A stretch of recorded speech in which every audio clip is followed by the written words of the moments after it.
A shooting at Fort Hood, Texas leaves 12 dead and more than 30 injured. And we're learning Wisconsin soldiers were training at the base when the tragedy unfolded.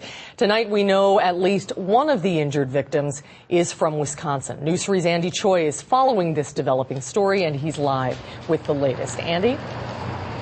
We are at the U.S. Army Reserve building here on Park Street in Madison, where not a lot of information about the Wisconsin connection is coming out of this building. We'll have more on those Wisconsin connections coming up.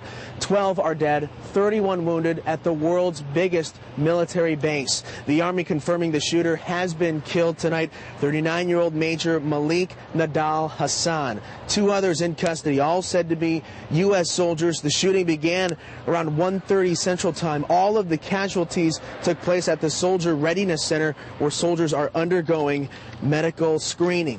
Now, News 3 is learning a Madison-based unit is there, the 467th Combat Stress Detachment. 43 soldiers are in Fort Hood from the Wisconsin area, 19 in the Madison area. They arrived yesterday. They were to be deployed to Afghanistan.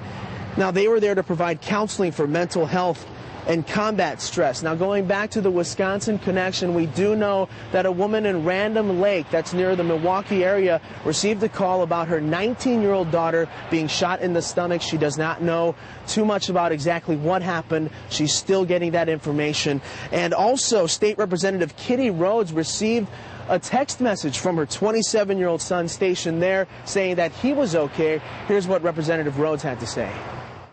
Well, my phone started to beep, and I got an email from my son at 2:15 this afternoon that said, "Check Fort Hood news. I'm okay. Have a gunman on base." Like, wow. I didn't know anything about it until then.